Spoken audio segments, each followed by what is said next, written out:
A special transmission on Independence Day. I'm your host Sana Makbool, and today we are at Roots International to take part in a very engaging discussion with our youth. Pakistan turns 72 today. It has been a long journey, and Pakistan has faced its fair share of trouble and turmoil. Since its inception, the people of this country have strived hard to make Pakistan a prosperous country and to make it a force to be reckoned with. But it has not been easy.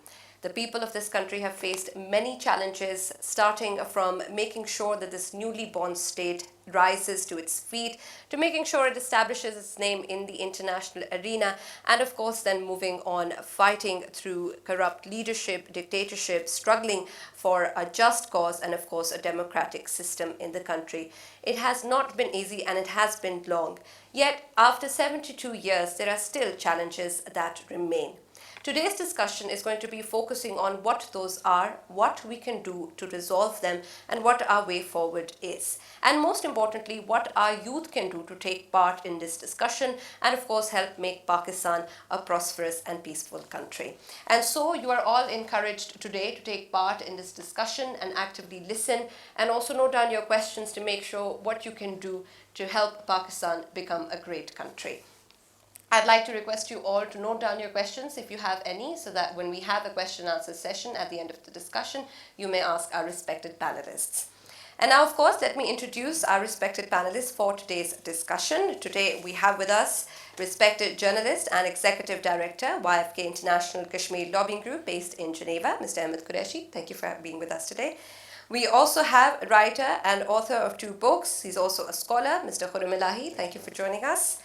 And we also have today people from the background of education, and we have educationist and behavioral psychologist who is also running a company which goes by the name Source Code, and he provides professional training and development, working specifically in the education sector for the past 2 decades. Mr. Sahil Adeem is with us. Thank you for joining us today.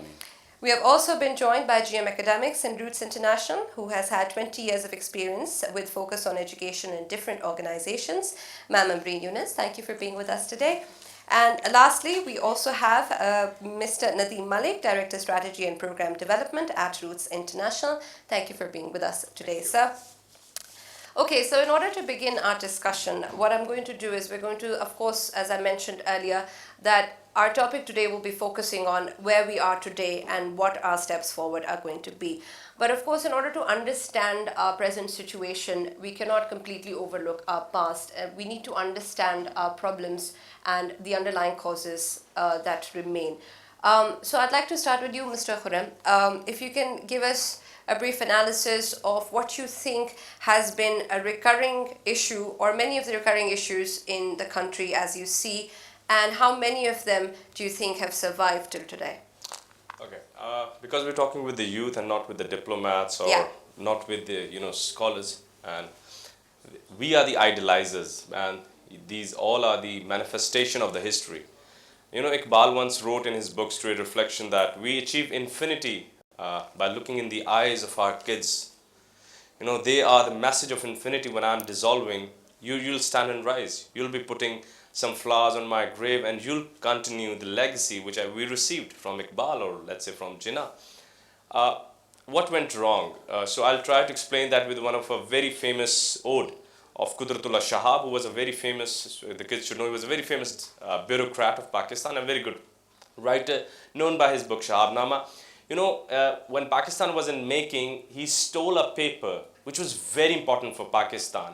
And that paper could have saved lives of millions of Pakistanis, or supposed to be Pakistani in a day. So he rang to ADC, to the Mr. Jinnah, and he set up a meeting, and then he went with that paper. And when he went with the paper, he knocked at the door, and without looking at him, Mr. Jinnah said, "Who's at the door?" And he said, "Respected sir, it's Shahab, an aspiring bureaucrat for Pakistan. I have an important paper for you which could save lives of many." And Jinnah, without looking at him, said, "Show me the paper." Jinnah took the paper, read it, and said, it's quoted word by word in his book Shahabnama. He said, "Boy, this paper is important." "Yes, sir, but the page is numbered." "Did you steal it?" "Yes, sir." I'll not make Pakistan like this. I'll make Pakistan right in front of their eyes. You don't need to Absolutely. bring me stolen papers. I'll look back into their eyes and I'll make Pakistan in front of them. They'll sign those papers in front of me that the new nation has to be given to you. This was the legacy we came up with. Die, never gave up on your norms. Die away, never. What has brought Pakistan here today? The compromise. Which our very famous inqilabi revolutionary poet say, वो जो साये में हर मसलहत के पले, every day we do a compromise, ऐसे ही होता है, let it go like this. And this needs to be changed. Second thing, because I'm talking with the youth, first thing we realize, never do a compromise on your values which you've received from your ancestors. Second thing is, create your worldview. Since 70 years, because I'm a student of philosophy. I love reading about philosophy. We don't have our own worldview of knowledge. Right. We've been running like a pendulum. We followed Greeks, we turned to Chinese, and today we don't even know, like, what's my worldview of knowledge. Whatsoever the universe I look at, I borrow the ideas from an alien state. There is a scholar named Farbendian, and he said that I'm looking to the world through the lens of someone else who had his own biases. I don't have my own worldview. So what you do is you pass your studies, you go back home, and there is no match. You pass your studies, you join a company, there is no match. You pass your studies, you look at the tree, and the tree is no more inspiring you. There was a man who wrote a poem on a bird, and today those birds are deaf to me. But why this is happening to our youth? We're buying everything, we're still not happy because my happiness is even designed by someone else. First thing we realized through my passionate chat is never compromise. Even it's on 1 rupee, even you have to stand on a red signal, stand. Because you're seen by Rasulullah. You're seen by him. You're his caliph. You're directly bestowed by him that I'll die. It is so strange when earlier we were saying to turn off cell phones and few would mock. Even a dog is sleeping, we were bound not to cross the road. And today, the things are different. Second thing which I said, make your worldview of knowledge. Make it your, let it be a false one. It should be yours. It's better to live with your own mother than a stepmother. Thank you. Thank you very much for that speech, Mr. Khurram. And of course, as he mentioned,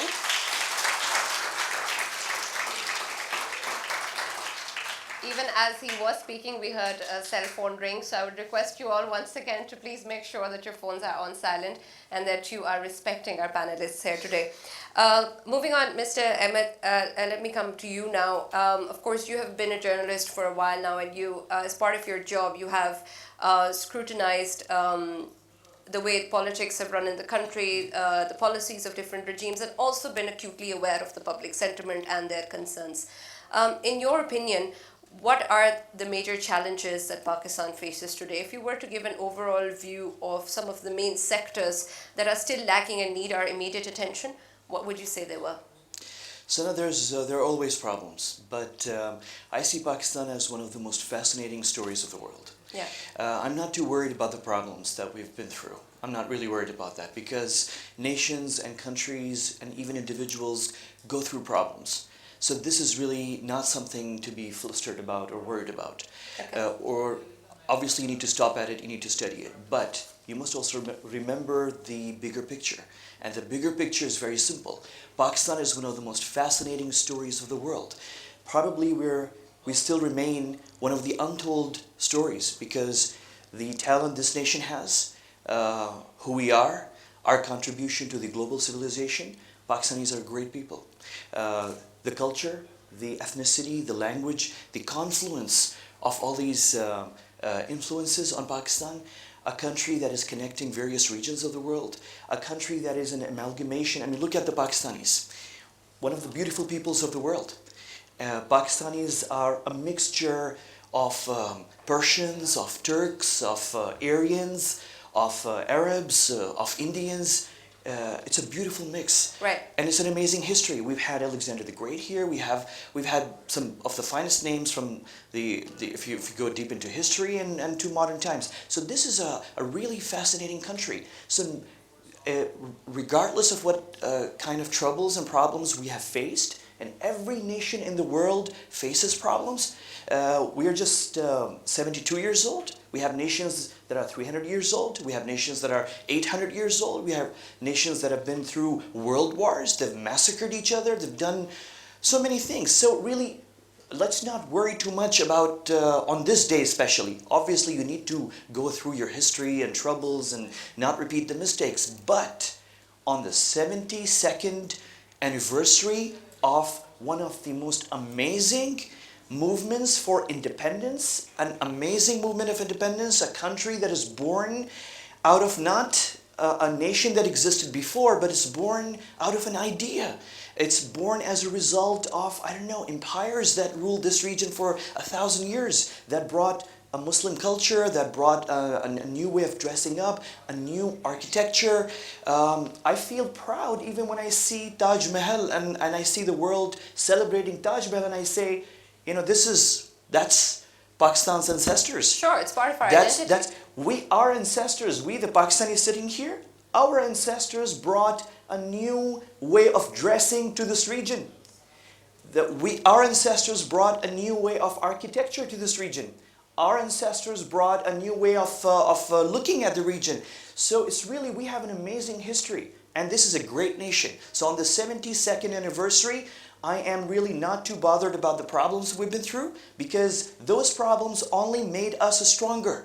No country has gone through the wave of terror that we've been through over the last 10 years. Other countries, let me just remind you, other countries after us that underwent the kind of terrorism that we've seen have collapsed. Syria has collapsed. Iraq collapsed. Other countries collapsed. We didn't. Libya collapsed. We didn't. The kind of violence and terror and proxy wars and regional situation we were through, frankly, you were much younger then, but a decade ago, some of the most learned people who are respected in academias and institutions, were predicting that this country will not be, because no country can go through that. And frankly speaking, as a journalist, having undergone that, it seemed at that time really that no country could survive. We did. The other countries after us that went through something similar, Syria and others in the Middle East, couldn't survive.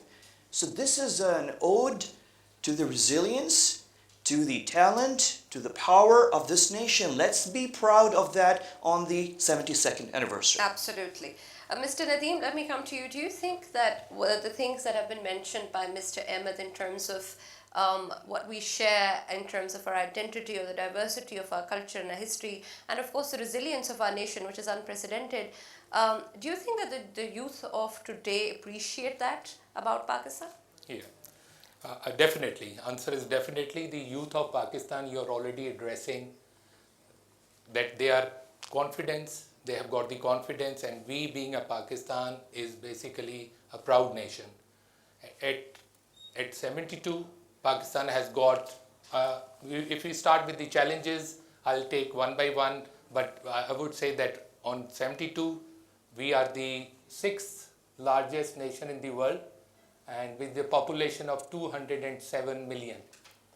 Now, the youth potential, the human resource potential, what we have, need to be addressed, that we can really address, because I've been abroad for 10 years in England, and what I see is a lot of professionals like doctors, engineers, they are in the Western countries, and they are on a very higher appointments, and they are consultant.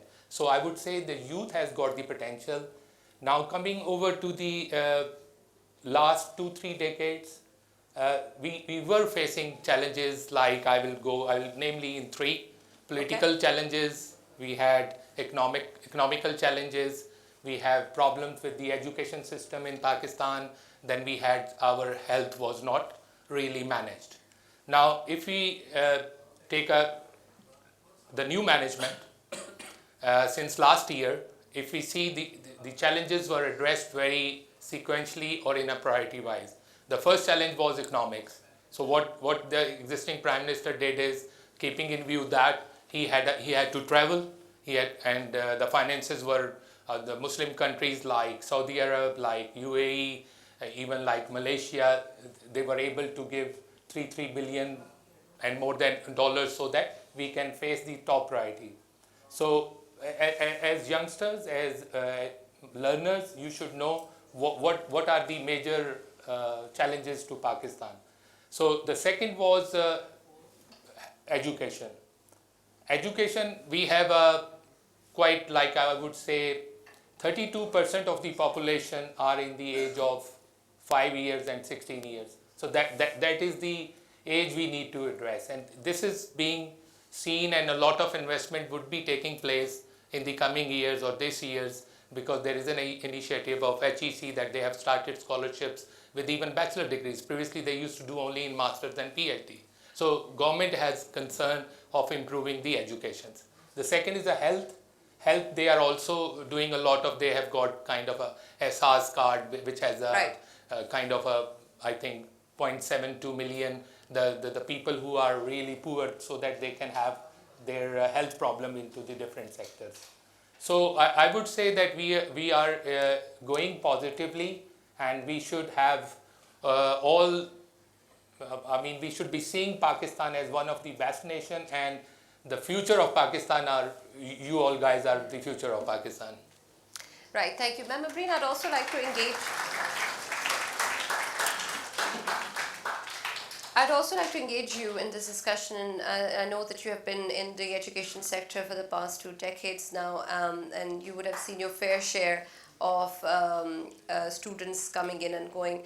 How do you see the youth of Pakistan employed in the education sector in terms of what they're being taught in schools, in terms of them being politically aware, in terms of having a uniformity of curriculum that we've been striving towards? How important do you think these changes have been, and whether or not they have actually trickled down to have an impact on the students? Sana, I would like to start, as we are celebrating the 72 years of independence from Pakistan. So I would like to start with this thing, that when Pakistan came into existence, and 85% of the population at that time was illiterate. So in that terms, if we see, we have done something, and we are moving forward towards the positivity in order to bring the good quality education to the students and all that. But unfortunately, we could not achieve all our objectives, as you are talking about the uniformity of the curriculum and all that. It is not there. Still, so many political governments have made those plans and all those kind of things, but we are facing problems in the implementation level. There is no doubt the plans have been made and all that. The type of education we are providing in our schools is not at the pace that to match with the advancement in the knowledge level now. So we need to find the quality education that is important for our youth to do something when they get entered into job market. We need to define whether they are really getting those things and right education, which is not the part of our curriculum, unfortunately. Youth has potential, there is no doubt. Whenever these children, they are going abroad and making differences and doing miracles over there and bringing changes over there. So it means that youth have potential, there is no doubt. Now rest is that why the curriculum is being divided into different stratas need to be addressed. Current government has definitely taken steps for one one curriculum for the whole nation. It is going to be there. They are also working on the academic uniform, academic calendar.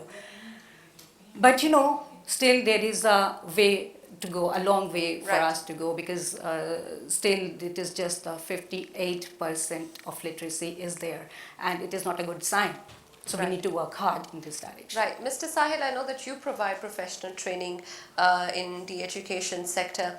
Do you think that any of the things that Ma'am Abreen have mentioned are something that you strive for now, inculcating in our teachers and educational institutions? Yeah, pretty much so, because see, I think we should answer to the bigger elephant in the room here. We have kids right in front of us, and I'm sure millions are watching on TV. Let me give you a little perspective here of where I'm trying to come from. Muhammad al-Jinnah actually happened to do the biggest thing for this region, maybe even the globe, as far as we're concerned, in 1947. And he went to school in 1885. That means that whatever you guys are supposed to do, we can't even forecast or calculate right now. And we're actually training you to solve our problems. Even though you're not going to get our problems. You're going to get a problem which is going to come about 50 years from now. We won't be here. We're going to actually set the foundation for that problem right now, that's for sure. But we're actually coming up with a very farmer's psychology. Farmers, what they do is they actually sow the seed and they expect to harvest that very year. Education should not be done from a farmer's psychology. It should be done from a gardening psychology. And we have to prepare you for something which is going to happen 50, maybe 40, if you're lucky, 30 years from now. And if we have a slight error right now in forecasting the kind of problem that you guys are going to face, I don't know if we're going to have that kind of a country which we're going to be really proud of right now, which we are right now. So there's a bigger question that we better ask. The perfect question needs to be asked. What is the problem we're trying to solve through this education system? And if you can answer that problem, let me actually open up a little bit of a science because I don't have enough time. There are 11 psychological differentiators of different people in the world. I'm not going to go into that, that's too long. There's 7 in sociology, 3 in anthropology. So let me just talk to you about anthropology. The whole planet can be split into 3 different zones, and not geographically, but demographically. There are the cold zones, and then the mild zones, and then there are the hot zones. Ironically, Pakistan has been in the hot zone. And how do we determine the zone? Not over a war or an event or a politician or whatever is going on right now, which you see. A zone is determined over a 1,000-year span for that region or that people. So for the last 1,000 years, we've been smelling a lot of phosphorus through our west in Afghanistan, which has been at war for the last 500 years. In east, which is India, which has been poking every single day for the last 72 years. And you are supposed to, and actually we're training you and replicating a model which is from Finland or Sweden or Denmark. That's a cold zone. Last time Finnish went to war was with the Vikings. That was pre-Bronze Age. They have not even come close to understanding the psychological requirements that you guys have, I have. And we're actually replicating that model. We're trying to be, I love sciences. Don't get me wrong, because what I'm about to say is very, very critical and a little controversial about what the kind of faculty we should be focusing on. But we should not be focused at this point in time. If I'm really sincere with Pakistan in the future, we cannot be focusing on natural sciences. We just don't have the luxury. And we're idolizing Einstein and Isaac Newton's, which is okay. I'm not against physics and chemistry and biology. We should be going towards that. But our major tilt should be towards social sciences. Because that's the kind of problems you guys are going to face in less than 30 years. I went to school exactly 100 years after Jinnah. He went to school in 1885, I went to school in 1985. And my teachers did not know what I'm going to face in 2019. So I had to change faculties over faculties over faculty just to try and be relevant to you guys. And you guys are not going to be relevant if you chase physics or chemistry or biology. I think Pakistan needs a lot more doctorate programs for humanities and social sciences, political sciences. I'm not saying no to science of mathematics or physics. What I'm saying is our bigger brains inside schools should be made to tilt towards sociology and psychology. Because that's the only solution to the problems you guys are going to face. God knows what's going to be happening inside India or Bangladesh, China, or Afghanistan or Iran 50 years from now. I don't know. There is no way to find that out. There is no science, and I know I study that. There is no science to forecast the zone's behavior. We can only prorate it to the patterns of the last 750 years. That's how we run this program. So when you're going to be 50, I don't know what you're going to be dealing with. But at least what I can do, the least I can do for my country is to equip you with the kind of problems you're going to face. And you're not going to face problems which are going to be solved through physics equations.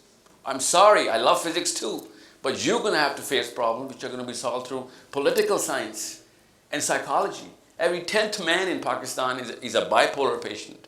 Every third woman has BPD. You know why? Because we're in a hot zone right now. We're born inside a war situation, if not externally, then internally. We have the most polarized left and right thinking philosophy. We have the most confused left and the most scattered right. Nowhere in the planet there is such a disparity between the left and right philosophies. So there's a problem we as adults should look into to prepare you and give you that backpack that will have tools that are going to work for you. I would love for you to go to space and become astronauts. But sorry, someone is going to be taking the space from underneath you by that time. Right. Mr. Khurram, I'd like to come to you. Do you think that what Mr. Sahil has just discussed, do you think that we are preparing our students and our youth today to deal with the kind of problems that he's mentioned, or do you think that there is a lack of a particular kind of knowledge sphere that means that social responsibility is less, or political awareness is less in the youth today? Okay, so now I'm going to say something which is closer to your hearts. And I fully agree with sir. Enough of paradigm shifts are already there in the physics. There was a time when Newton was asked to be prophet by Saint Thomas Aquinas. He wrote a poem on it. And then and they could never believe that Einstein would be so wrong with his idea of gravity. And then came the Einsteinian physics, and people realized that nothing could be right in science. What Sir is trying to explain to you is, look, science runs on a formula of evolution, but my life is really short. So I cannot stay in a continuous pendulum to know the reality, because my life comes once and I should know reality before I pass away. So yes, I should have an interest of science, but the question, who am I? Booli ye kehta aaya kidhar se hu, Rumi ye sochta hai jaun kidhar ko main. This should stay as the top question. What second thing Sahil is trying to convey to you is, I disagree with single unit of education. We're not, how we all could be equal. We all are equitable. Similar teacher is teaching to everyone. Does we get the same results? Red light tells the same thing to everyone. Do we all stop? No. What Sir is trying to convey to you is that artificial intelligence is about to give a full stop on your idea of science, which you were trying to sell from last, I guess, 90 years. And question, what Yuval Noah Harari recently wrote in his book 21 Lessons of 21st Century, the question, who am I, is the most relevant question in the history. And the same question was written by the oracles, which Plato read, and he said, I know nothing. Who am I? What question is greater for Pakistan? The dollar is touching 160, then the Farishta rape would not have taken place if dollar was at 110. If we were having more trade and our deficit was not there, would the behavior of the people who are still throwing the dirt on the road would have changed? The problem is, which Sir is trying to, is that you're not taking yourself seriously. The greatest of the hadiths I could quote you on this day, on the 72nd birthday of Pakistan, is Man arafa nafsuhu faqad arafa rabbuhu. Know yourself, you'll know the Lord. What else? وَفِي الْأَرْضِ يَعْطُ لِلْمُوقِنِينَ, which Sir was trying. You could know the universe through the sciences. But Bertrand Russell said, no two people are looking at the same red color, according to Russell right now in the room. But we all could have access to beauty together. We all could have access to love together. You need not to be more scientific in the future. You need more to be humane to fight the war with the AI, the artificial intelligence. Don't you all remember what Bicentennial Man, in that movie Bicentennial Man, what the robot said in the end? Oh my master, I know the world. Oh my master, today I know the speed with which the atom rotates. Oh my master, teach me how to cry. Oh my master, teach me how to love. Man tu shudam tu man shudi, man tan shudam tu ja shudi, ta kisna goet badazi, man digaram tu digri. Teach me to be like Rumi. Teach me to be like Tabriz. Teach me to be like Attar. Teach me how do we give our whole self to someone else. And that is the completion of humanity. Since 70 years, actually Sir is pointing something really difficult for all of you. We've been hegemonized by the idea of sciences, and the inferiority complex grew so big that Khaja Shamsuddin Azimi is a very famous man from Karachi. He said, today you're sad or you see someone happier than yourself. We don't even know, are we sad or I'm seeing someone who's more happy. I've seen guys holding iPhone 10 in their hand and they're sad because iPhone X came. But you already have $1 million machine in your hand. Sir, facelift came of the car and my father bought the old car. Man, that is already for the 2 million. And we start getting, a sad person can never be a productive person. Write it down on the paper. And you're running in the quantum of sadness like anything. Your happiness has been defined today. You'll wear this, you'll be happy. You'll buy this, you'll be happy. So for me, if you want to lead Pakistan, stop looking at all of us. The Caliph is out there. The Mahdi is out there. The next Ubermensch of Nietzsche is out there. The next Mard-e-Momin of Iqbal is out there. Stop looking at myself. Take yourself seriously. You're the one who's creating the reality in this room right now, not me. You're observing me. You may be liking me. You may be disliking me. So start taking that lens of I seriously. The time is running out, kids. And before ending, I would like to utter 2 verses of Iqbal, and both are in Urdu. And I'm sorry, few ideas could only be conveyed in that particular language. And Persians take the lead in that, by the way, not the Urdu ones. So Iqbal once said in March, the name of the poem is March 1907, March 1907. And after first 2 verses, he said, कि निकल कर सहरा से जिसने रोमा की सल्तनत को उलट दिया था, सुना है कुदसियों से मैंने वो शेर फिर होशियार होगा. I've heard angels whispering to each other that they will rise again. I've heard angels whispering that with the God. Are you ready for it? Are you ready for it? Are you ready if I tell you you're the one for who the God created the universe, the guy who's holding tasbih and a pen? No, sir, I'm indifferent to reality. Sir, I'm so worried about my exams. You're the one for whom the God created the universe. We're just hallucinations for you. Do you know I exist? Do you have any evidence that I exist? Do you have any evidence that these flowers are in reality here? Physics does not know, by the way. We all are atoms and we don't know why we all exist. You exist. Make the difference. Bring the, on 72nd birthday, gift a real you to Pakistan. Thank you.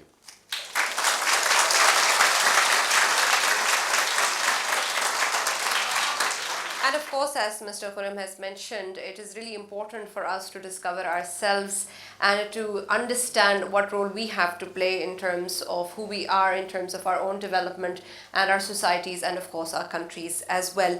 But Mr. Qureshi, I'd like to ask that a lot of what has been discussed is pointing towards internal development or looking inward. But do you think that the general mindset in our society has been quite external in terms of pointing to perhaps the government or our leadership or other elements in terms of fixing problems or providing solutions rather than us doing something ourselves? I'm really a big fan of not getting too confused. And it's very easy when you're facing problems as individuals and nations to underestimate yourselves and feel that maybe we are incapable of solving our problems. As somebody just mentioned that, and rightly mentioned, that we have one of the most extreme lefts and one of the most confused rights in the world. But so do others. I mean, those of us who are, for example, have seen or are watching one of the biggest powers that humanity has seen so far, one country, the United States, they too have one of the most extreme lefts and extreme rights and very lively debates. Right. And it happens, and it happened in many other countries. I mean, I've lived in, for example, in the Middle East, let's say 40, 50 years from now. We had in Arabia, for example, let me just give you one example, or 2 examples actually, from the Gulf, 2 examples, Iran and Kuwait, 2 countries which are facing each other at the extreme north of the Gulf. And back in the 1960s, for example, you had in the very same Iranian and Kuwaiti societies, you had university students, for example, who were rebelling, who were burning pieces of clothing, rebelling against the old norms of society, wanting to change the way society thinks. And at the same time, you had people who were strongly and fiercely advising the society to stick to their norms and stick to their heritage. Right. And you had this in both countries, in Iran and in Kuwait, despite the language differences and everything. And this was true in 1960s. It is true even today. Even today, if you go to these countries, same thing for us here in Pakistan. We've had 40 years ago, 50 years ago, many of you, obviously all of you were not here, the kids, but Pakistan was a different country 40 years ago. Some of the things that happened 40 years ago in Pakistan as a society, the way people got married, the way people lived, the way people partied, the way people, it was different than what it is today. So societies evolve, really change, and it's a normal thing. But the main and important thing is you need to be also in sync with the global civilization. Right. I believe Pakistanis are definitely international citizens. We are not just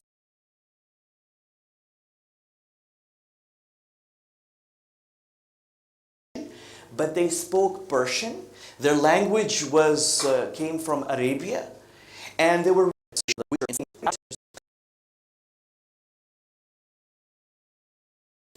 same thing for us here in Pakistan. We've had 40 years ago, 50 years ago, many of you, obviously all of you were not here, the kids, but Pakistan was a different country 40 years ago.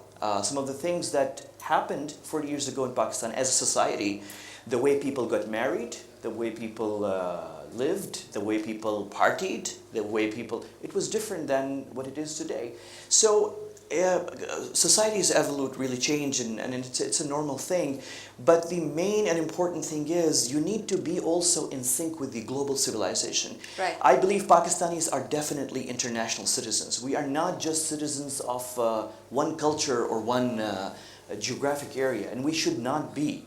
We should not be. We should be global citizens, and I think our heritage was built by people who were actually global citizens. I mean, just think about the Mughals, for example. The Mughals were Turks who used to wear some of their clothing was maybe Turkish or Central Asian, but they spoke Persian.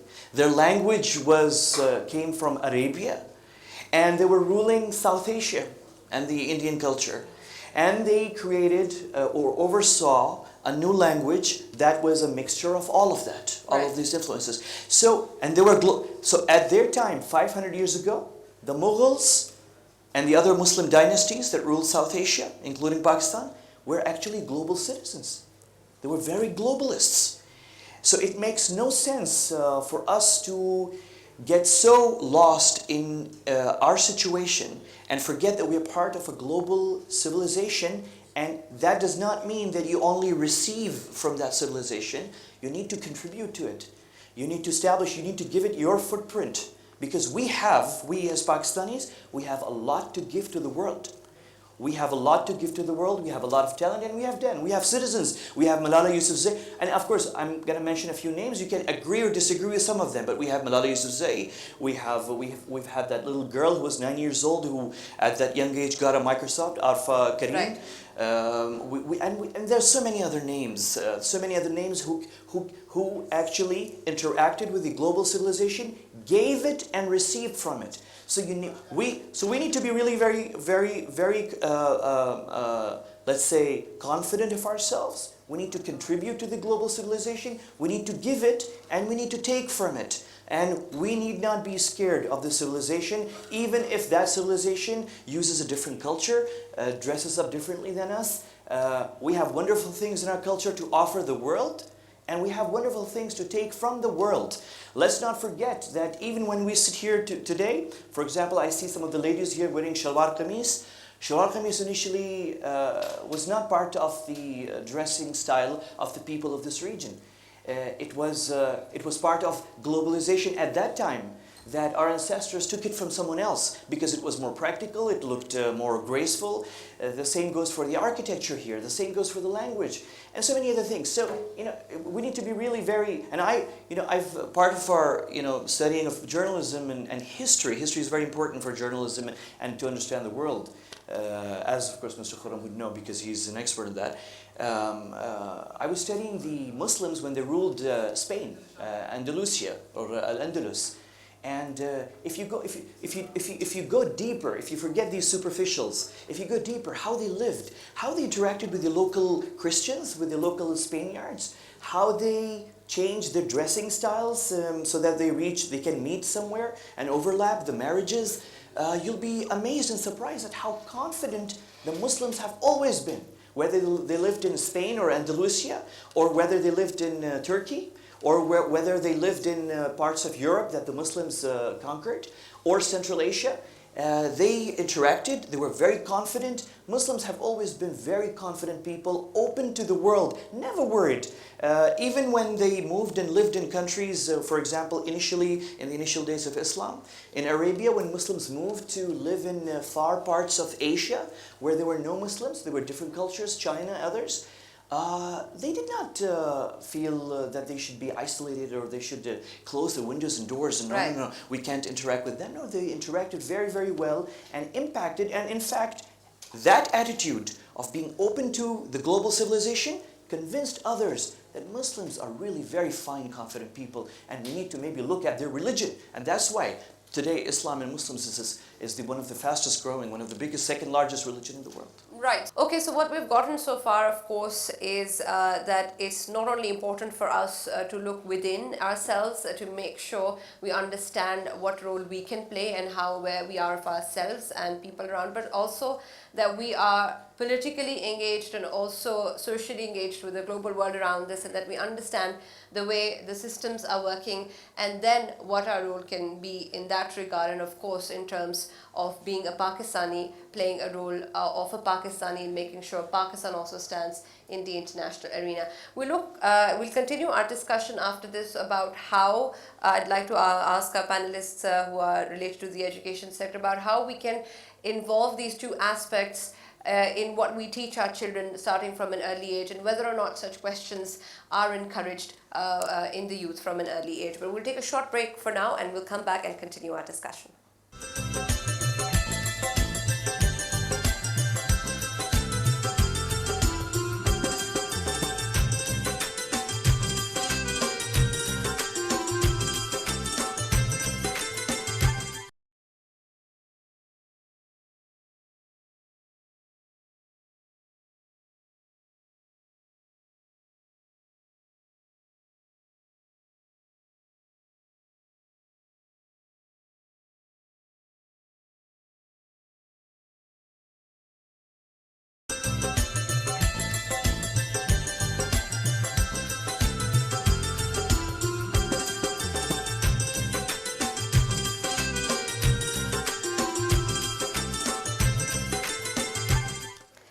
Welcome back to the special transmission on Independence Day. Continuing our discussion from where we left, Ma'am Breen, I'd like to come to you.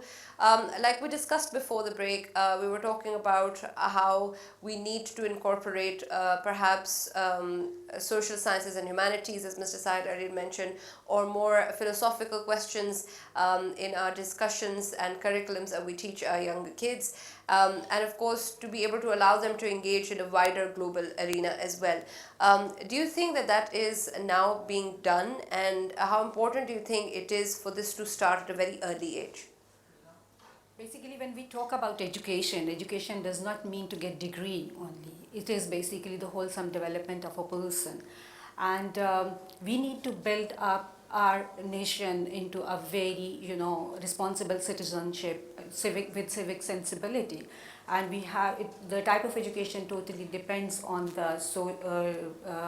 rather it defines the cultural, moral, social and political and socio-economic development of a country.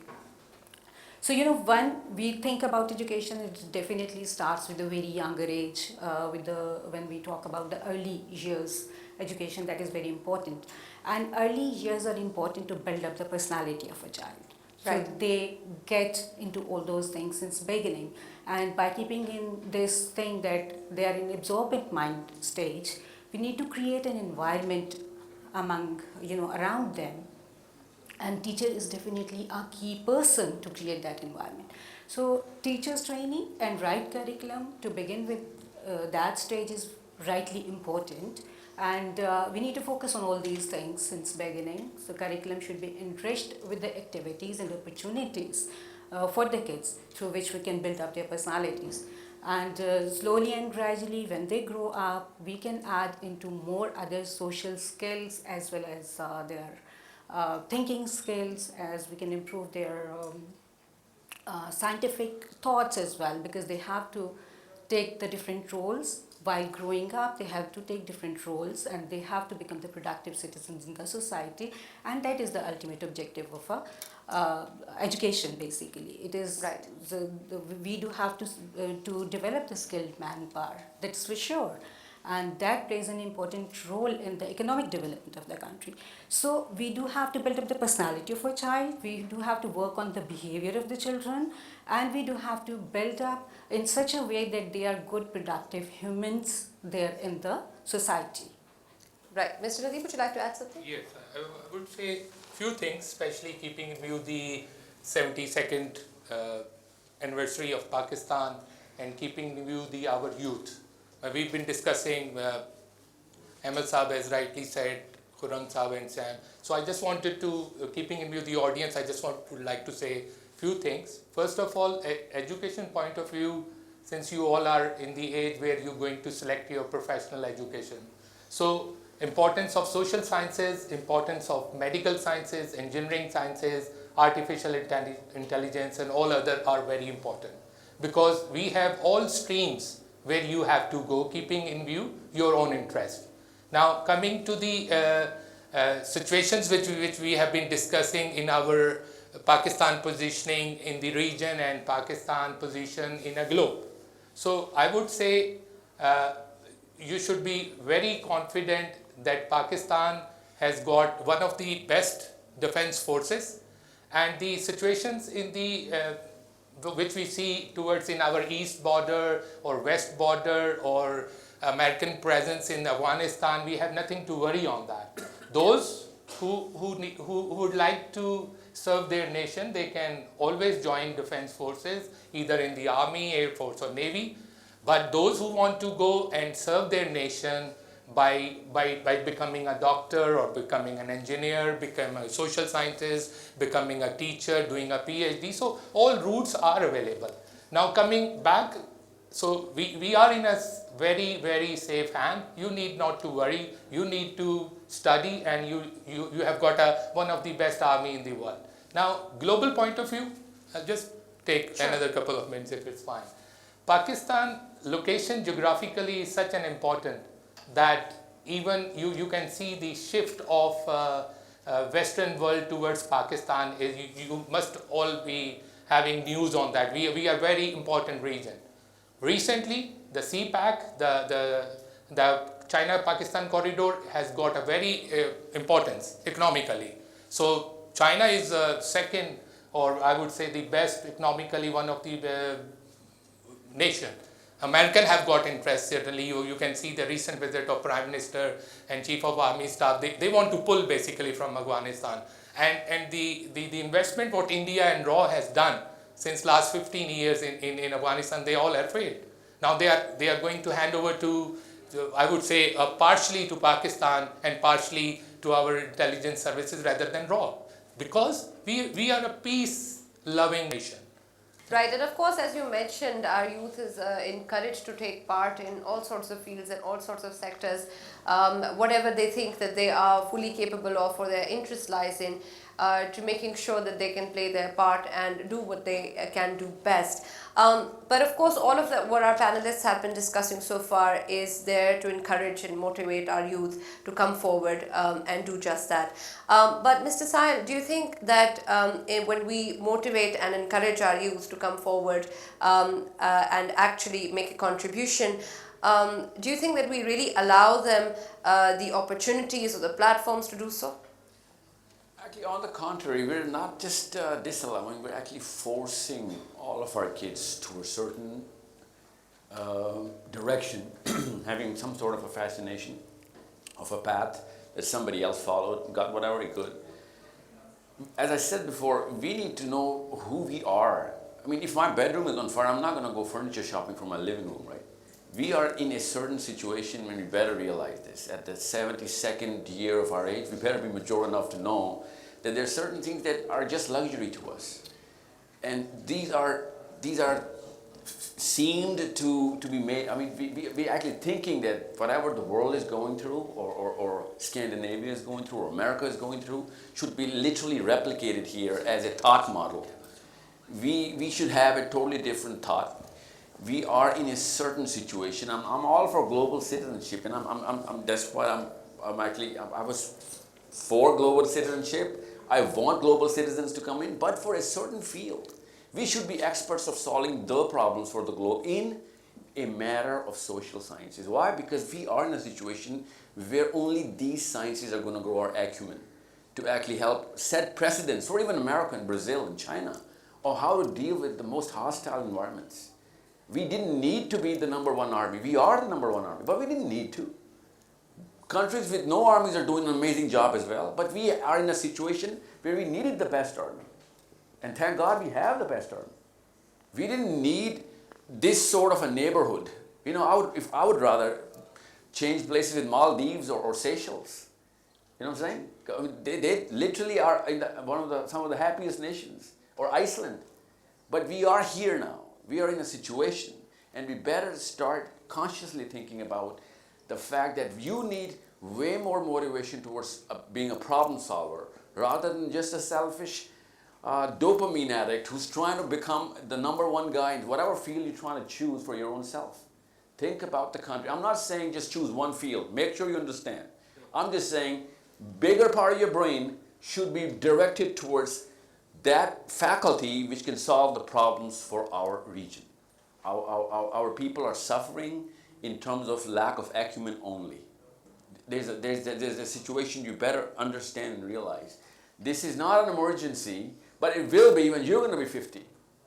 And I really want to thank my elders, Jinnah and Iqbal and all my forefathers who got us still here. So that we can have this kind of forum without any emergency right now, right? But the way things are going, God forbid, but I think there would be a little more problem than what we got for you guys. And that's not the kind of gift I want to give to my kids. I would rather my son become a physicist and become an astronaut too. But I would have to force him into going into psychology and sociology to become more mature to deal with India and Afghanistan and China and the UN. We should not have been bothered by lack of lawyership in the UN and what's going on today in Kashmir. We do not have enough lawyerly acumen. We have a lot of culture, a lot of heritage, but that's not going to get us to the next 100 or 200 years. We need a specific expertise for our region, and we better get to work on that. There is going to be a bell curve. There's always going to be natural scientists, physicists, chemists, and biologists. I know that. I'm not trying to stop that. What I'm saying is my right side of the bell curve, my elite, the big brain, the high IQ students should be counseled into becoming doctors of psychology and sociology. There should be more universities and more faculties which are incentivizing programs for social sciences. I'm not saying just finish off the natural sciences. We can't, even if I wanted to. But incentivize it way bigger. The faculty for social sciences would be way more on the compensation programs from the government. So that when great teachers come into psychology and sociology and anthropology and political science, most of all, greater students are going to be developed. And this is the only way I think the next 100 years can be secure. I wish I could tell you what the next 1,000 years look like. But as far as I can see, as far as the last 500 years pattern is trying to tell us, is that we are going to have a bit of a pickle with India, bit of a pickle with Afghanistan. It's never going to end because of a lot of reasons. With the kind of acumen that we have right now, we cannot talk method. That's a little too low of an argument discussion. But we can talk as philosophy of education. And that's what I'm trying to give you. Right. I'm not trying to depress you. I'm trying to direct you, okay? As my youth, I need more PhDs trying to counsel me into a more healthier situation from the kind of problems I am currently in and I will be in. Right, I have a similar question from you, Ma'am Breen, but I want the perspective of a woman as well. Unfortunately, you're 1 in 5 of the panel here today. I want to know, what do you think are the challenges that our girls or our daughters face in terms of access to education and similar opportunities that we're all encouraging them to actually come forward to, but then of course there are many impediments and hindrances in their way. So particularly looking at women's development in our country, how do you see the path laid down for our girls?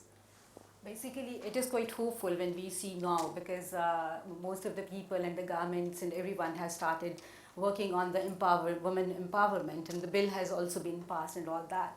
You know, what I personally feel is that either it is a woman or a man, if they are aware of the challenges, their roles and responsibilities, then they can play a better role in the society. And women do have more responsibilities on the shoulders, because they have to propagate a generation, they have to give them the direction, they have to build up their personalities and all that.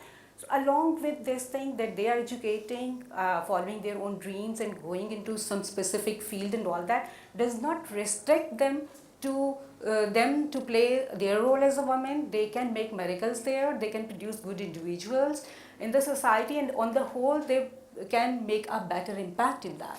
So an educated woman is a better empowered woman in terms of this thing, that she knows her rights and responsibilities, and then she can, you know, fight with all the challenges which she is facing in her life. Right. Mr. Khurram, I'd like to ask you about the role that our youth can play in terms of developing policies. Of course, a lot of what we're asking from our youth is for them to be politically active as well, whether or not we understand politics in terms of activism or just awareness. But whatever that we do, whatever that we think, or any perspective that we hold, at the end of the day is a political one. So how do you think that we can encourage our youth to actually think of politics in a wider sense, and not just in terms of activism, and making sure that being apolitical is not an option? Certainly. It's so sad to stay as a stone in a society. When God gave you a soul, you should have an opinion. May it be wrong. I'm eager to find students who tell me 2 plus 2 is 5 and they have a logic for it. No? Though it's a wrong answer, but with a right jump. We are so much obsessed with right answers with low jump that we've lost the art of bringing the paradigm shift. So you should have an opinion, and to have a political opinion, you should learn 2 things which we don't have at any scale. One is learning to disagree. You should the whole quantum of knowledge runs on the Hegelian philosophy, which is for every thesis there is an antithesis, and over the time it turns into a synthesis, and then there is another antithesis. So learn to disagree. And second thing is tolerance. खुदा के आशिक तो हैं हज़ारों, बनों में फिरते हैं मारे मारे, मैं उसका बंदा बनूंगा जिसको खुदा के बंदों से प्यार होगा. Learn to tolerate others, and that is the only way we can coexist in a world which is becoming more like an arena of war rather than an arena of ideas. So my little advice would be, learn to tolerate, and learn to disagree, and learn to respect others. That's it. This is the actual base of politics. Why am I saying that? Then I have another option that is called a war. So when Plato was sitting, and he was right, the great dialogues of Plato, when he discussed democracy, blah, blah, blah, all forms of doing government. So they had an example of Spartans who would end up any issue into a war or by the force. So then Plato, and certainly in the umbrella of Socrates and Tales of Miletus, they realized that mankind can talk. They can have language.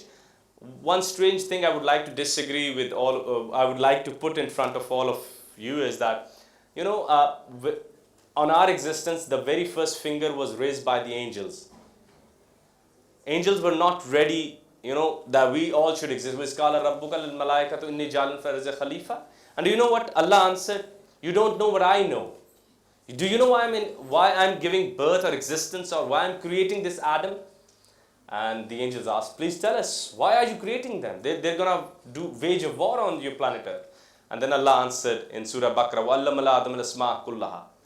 I have bestowed words on them. Our greatest of the essence is that we can talk. I can listen to you and I can propose you a better answer. I could absorb your wrong answer and I could give you a right answer. So that is how you could bring the miracles to the world. This is what Iqbal did. He had everything, but he chose poetry. Keats had everything, he chose poetry. Einstein once said that I wish, a woman said that I want my daughter to be like you. The essence what said is trying to tell all of you is, once a woman came to Einstein and said that I want my daughter to be like you. It's like, tell her to read poetry. It's like, no, I want her to be a scientist like you.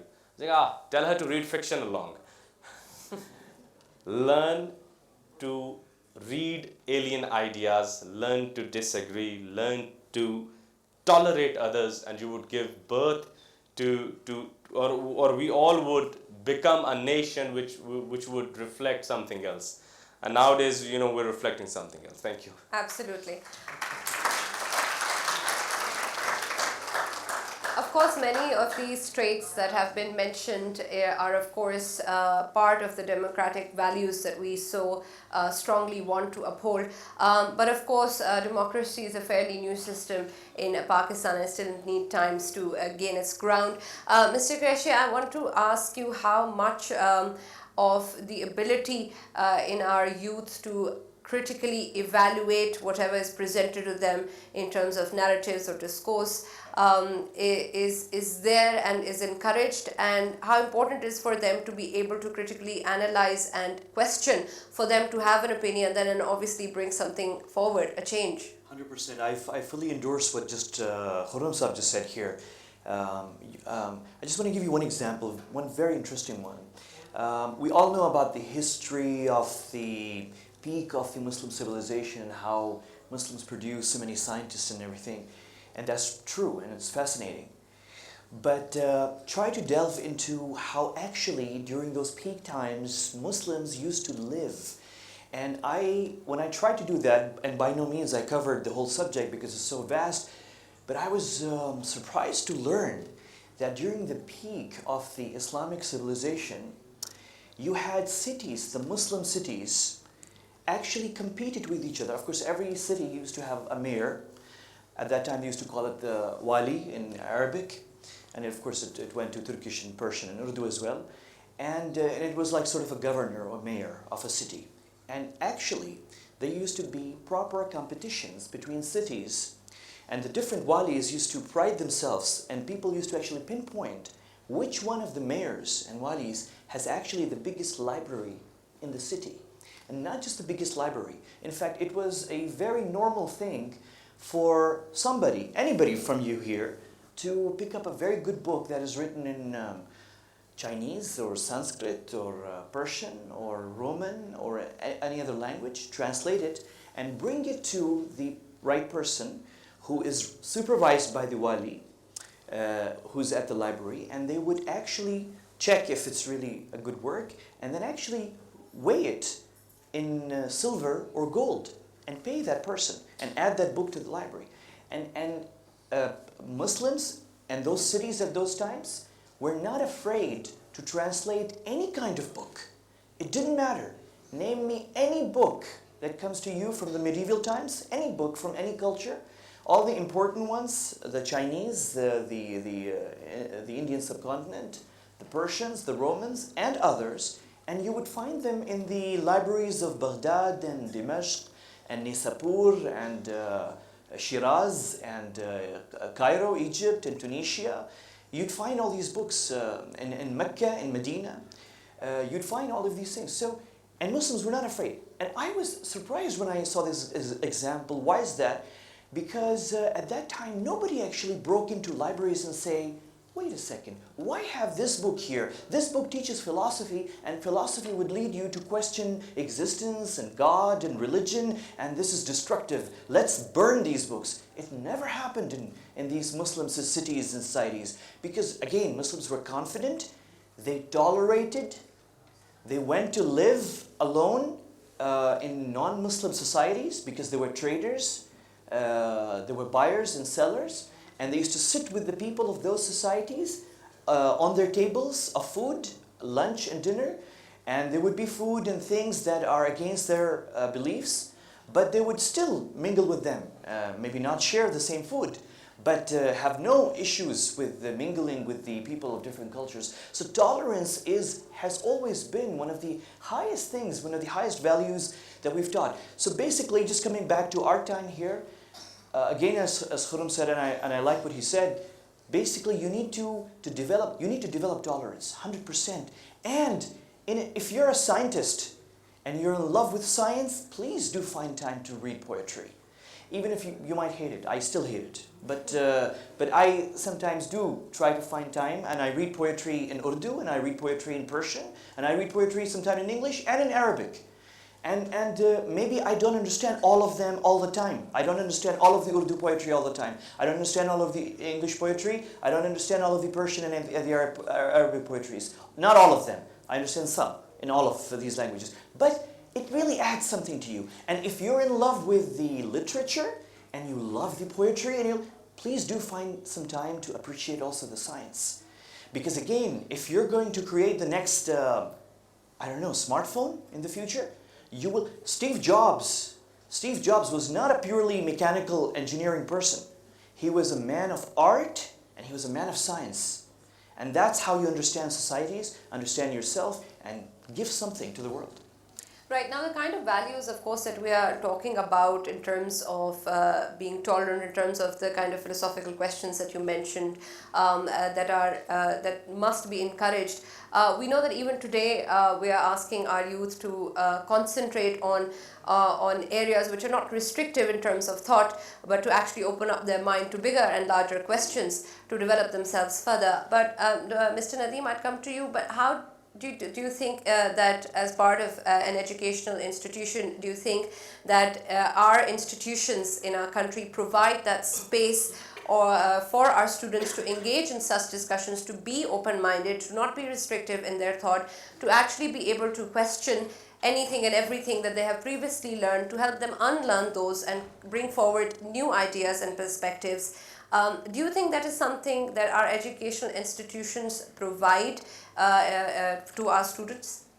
Yeah, I would say as far as the educational institutions are concerned, they do provide all kind of education depending upon the streams they want to go into it.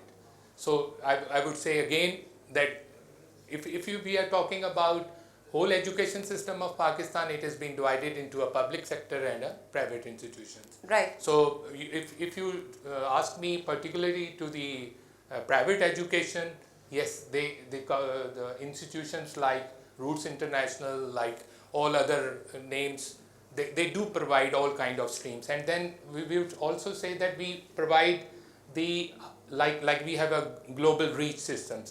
Like if the students want to go into the higher studies, right, we provide them a path how to go into that. Okay, Mr. Sahil, how much do you think what we are aiming towards our youth to become, is it important for them to expand their knowledge base and to be able to appreciate different perspectives? We're talking about tolerance, so for them to be able to achieve that, they must also be able to understand and be aware of different perspectives or different views at things, and then of course gain knowledge area. If we're talking about science and poetry and humanity and social science, that means that they have to take a look into every kind of knowledge fair that's out there. I think it is already out there. We need to see what kind of rhetoric is being given to our kids, because YouTube and Google has done way more in spreading that channel and widening that channel to our kids. They actually have way more access to information than their own teachers. We need to actually specifically design the teaching model around coping with that sort of a funnel that is being given to kids. Now, if most of the time the teacher herself does not really understand the make of the brain that he's dealing with. Before the 12th year of the child, he's not even supposed to be actually correlating opinions. He does not have the prefrontal cortex. He's not supposed to be exposed to philosophy. Between the 12th and 16th year, we can expose him into some sort of a diversity of why you need to question, and you better start questioning, because that's the brain that generates the questions. before the 12th year, it's not scientifically viable for us to just keep pumping up that level of knowledge. There is going to be knowledge, but that's going to be derivatives. Specifically in terms of science, it makes it a little too easy for us because it builds up naturally. But for social sciences and any other faculty, they need to model that subject so that they can actually first and foremost find out the base platform of knowledge and facts.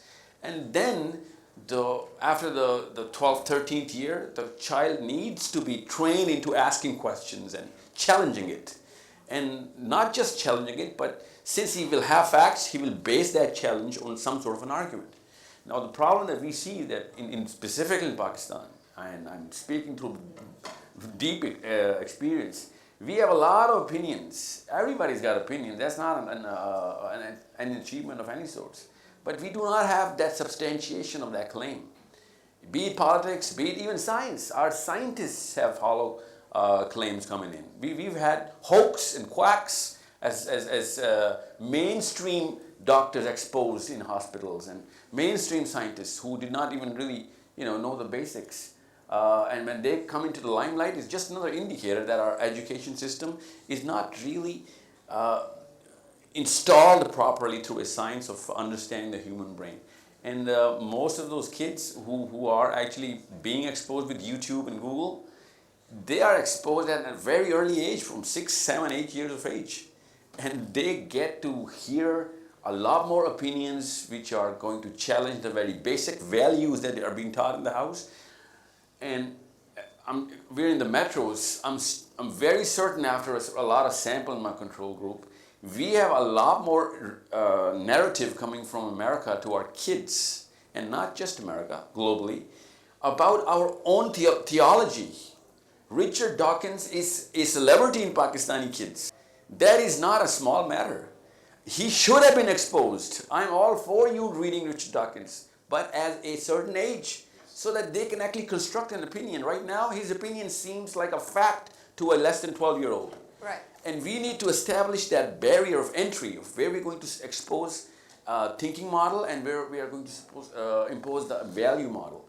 And this is a problem that teaching faculties and institutions need to realize, because values are not, values will be challenged if they're not installed in the right age. And they will never be challenged if they are installed in the age where they're actually harboring it and building their own selves around it. I'm not going to go into detail of the science of how the brain works, but generally our teachers get to see that firsthand through just trial and error. You know what they do is, they take Richard Dawkins and they propose him to you, and on the parallel, they're maintaining their magnum opus, they're proposing their magnum opus to you, and trying to debate that magnum opus with the words of a very illiterate Maulvi, and they would compare those two both. Why not you bring Richard Dawkins in the court of incoherence to the philosophy of Imam Ghazali? Why don't you bring Richard Dawkins into the court of reconstruction of religious thoughts in Islam by Allama Iqbal? Why don't you bring your all the magnum opus of the West in front of those magnum opuses which are written by us? Half of the things Absolutely. he proposed in the God Delusion book, we already agree to it. Who is more atheistic initially than Islam? You have to say La. There is no God. There could never be wrong God. Yes, apart from the one, the singularity. So what they do is they compare their magnum opus with the rudimentary level of speech done by a by a Maulvi in Mian Valley or in a very small district, and they start comparing them. Stephen, I actually had to read line by line. Please show me the line where Stephen Hawking said, there is no God for you. Show me. He said, there is no God for me because I'm a scientist. I take empirical evidences, and the idea of God is to be studied either by metaphysics, religion, poetry or philosophy. Those are not my subjects. Still in science, anything does not exist. Look, science does not even have a view on poetry. So poetry does not exist? Poets have been more, no one has been more serious about mankind apart from religion and poetry. Right. No one has taken mankind serious than religion and poetry. Unfortunately, we're out of time, so we're going to conclude our discussion today. To sum up, of course, what is most essential in what we learn from today's discussion from our honorable panelists is that in order for us to make a change, in order for us to make a contribution, we need to learn that we're not just passive elements in our society and in our country. We can be active contributors, and we are in our own spheres. No matter how small you think it is, it makes a change and it creates ripples and it affects the people around you and the society around you. And for that, what you need to do is look within and make sure that you ask the questions that need to be asked, that you increase your knowledge base, that you are more politically aware of what goes around you and in the international arena as well, so that you can be the future leaders of tomorrow, so that you can fix what is affecting you today and you're not just a recipient of what goes on. I'd like to thank all our honorable panelists today. Thank you so much for being with us today. A big round of applause for all our panelists, please. We're going to have a brief question and answer session, so the house is open for any questions. Anybody who has any questions may please raise their hand and we'll go one by one to each person. We have a mic here. Yes, at the back please. Good morning and Assalamu alaikum. My name is Ramla Avar and I am from the Richmond campus of Roots International Schools. I have a question that as we know, to proceed and to succeed, we have to be ourselves, right? We have to follow our culture and all, right? So why aren't we focusing more on the language Urdu rather than promoting English more? मैं पाकिस्तान से प्यार नहीं करता Urdu. I love Pakistan. English. The ideas are languageless. You don't make language in your brain. What should I go to West and give them the primary books of Urdu and teach them? If you want to have a debate in Persian or Urdu, I could propose myself. But this should not be the... I'm scared you all clapped. Was that a serious question? Was that a serious question? What Greeks did? Answer my question, sir. Look, मैं पाकिस्तान से प्यार नहीं करता. जो नफरत अंगेज किताबें उर्दू में भी लिखी जाती हैं, हिंद से लिखी जाती हैं. जुबानें मर्दों पे हावी नहीं आती, मर्द जुबानों पे हावी आते हैं. अल्लामा जिस जुबान को हाथ लगाते थे बड़ा करते थे. अल्लामा मोहम्मद इकबाल, आपके शायर मशरिक की बड़ी तरीन किताबें या तो फारसी में है या अंग्रेजी में. अल्लामा की सबसे छोटी किताब और सबसे छोटी और वो नज़में जो अल्लामा आज खुद ना पढ़ें वो उर्दू में. बड़े मर्द जुबानों से आज़ाद होते हैं, इसीलिए E=MC² की कोई जुबान नहीं होती. Thank you. Next question. I'm Ishali Root from Wellington campus, and the question I'm going to ask is, since the establishment of Pakistan, there's no one government that completed its 5-year tenure. Do you think that this contributes to the unstable political, educational things in Pakistan? And do you think by improving the image of our country in global society will affect this? It's understandable because we are not... democracy is a concept that came from societies that went through that experiment for a longer period of time. We have not. And we fumbled.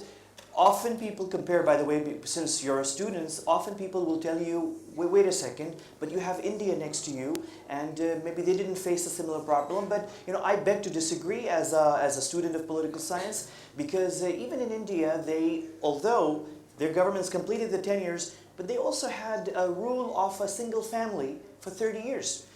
They did not have a dictatorship per se, maybe not a military civil thing and maybe a dictatorship, but they did have a single family ruling or dominating the political culture for 30 years.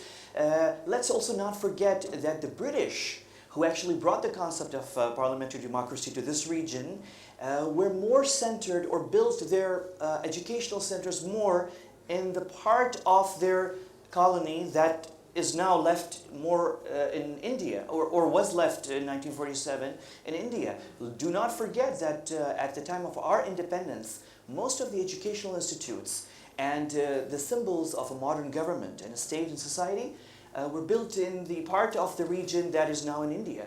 And we had very little. We had even, I read a story where actually in Quetta, we had this Commandant and Staff College, which is there right now, and if you go to Quetta, you can see it. It's very historic. It's almost 150 years old, and it produced some of the amazing commanders who actually went on to fight the Second World War. elsewhere, British and others. And actually, when I went to the command and staff, there's a building there where actually in August 1947, Pakistani cadets had to actually take up gun and barricade themselves inside the library of that school, the university. Why? Because Indian citizens or Indian officers were taking all the books from there to India, shifting. And we had actually we didn't even have libraries in Pakistan in August 1947. I think except for Command and Staff College and maybe a couple of other places here in Rawalpindi, there was no Islamabad. So basically, we had that bad experiment. It's an evolution, but I think we're doing very well now. We have a third government, which is peaceful transfer of power, completing, and this seems is going to complete its term as well. And I think we've learned the lesson and we're moving forward. Let's look to the future. Yes, next question. Yes, please. Assalamu alaikum. I'm Mohammed Uzaifa from Roots International. So we've heard about some great intellectual geniuses being mentioned over here and great scientists, but they were great learned men, but they went through a process of learning. Keeping all those perspectives in mind, I mean, we can imagine of a great future, but how can you expect to grow a strong tree without providing it with the certain conditions which it needs? The guy who introduced the ethical system of democracy, utilitarianism, when he was 4 or 5, his father James Mill, who was a big fan of Jeremy Bentham, so he came and he said, like, we need to send your kid to the school. And he said, sorry, he's not going to the school. And I said, why? He said, James Mill is my son, he's my universe. How could I send him to school? I'm going to teach him myself. And he taught him his own self. And in 7th year, James Mill used to give lectures on Greek tragedy. So let's come down the lane. Let's not put this dilemma on the shoulders of the teachers and the government. You are the reason why this all is happening. So if you're not ready to take yourself seriously, okay, what Google and YouTube has done, you didn't get admission in Stanford, no issue, the lectures are there. You didn't get admission in Oxford, no issue, the lectures are there. You're not going to believe that such low-level schools I read from. But someone just told me, I wanted to read about physics and I had no background of physics. And he just said, go and read a book. And that's it. So if you want to stand on the legacy of Newton and Einstein and Ghazali and Attar, you just have to invest on your own self no matter what is happening around. Okay, is Pakistan condition worse than the days of Iqbal? No, but we're failing to produce a single Iqbal who would change the history again. We're so much obsessed about collective moving ahead that we're forgetting to find the little heroes in our society, the little indigenous geniuses which should be available in our history, and we're not investing in them. So to me, if you want to go ahead, brother, the books are available, the YouTube, and you know what? There's a strange thing which Google is doing. There was one man in history known as Maulai Ali, Haidar Karrar, the sword of the Lord. And once he stood up on a hill and he said, Saluni, Saluni, puch lo, ask anything. And do you know what Ummat asked? Can you tell me about the number of hair on my sheep? And Hazrat Ali used to smile back on his stupid questions. Today Google is asking the same thing. Ask anything. And we don't even have a question today. Yes, please, at the back. In the last row. Assalamu alaikum everyone. My question is, why did not Pakistan approaches to UN Security Council earlier and waited for about 70 years to resolve Kashmir issue? And we see in Western countries, people do talk a lot about human right, but why don't they see human right violation in Kashmir and Palestine? Thank you, sir. Who would like to answer? I think you should actually tell us. You have to understand fact collection is the least you guys are doing right now. Do you know the law, the stipulation inside UN discussing Kashmir? Anyone in the hall? Anyone? Anything about Kashmir, what the UN says? Do you know what the condition UN actually said, imposed upon Pakistan and India both? There is a conditional requirement pending at UN. You have to understand your facts. I like the fact that you're asking questions, but I expect students to know way more books than I do. You guys have the books in front of you.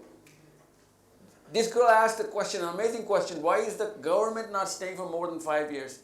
Why are you assuming that democracy is the right solution? I am not saying it's not. But why would you assume that? Because someone is telling you this, right? And just like that, we're telling you that there's a big problem going on in Kashmir. But you should ask, who's the cause? Give me data. I need the facts.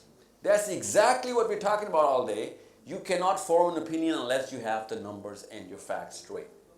I expect my 18-year-old or 16-year-old to be the best advocate of Kashmir on behalf of Pakistan by collecting facts. We are Pakistanis, we should know about Kashmir way more than what the UN is supposed to tell us.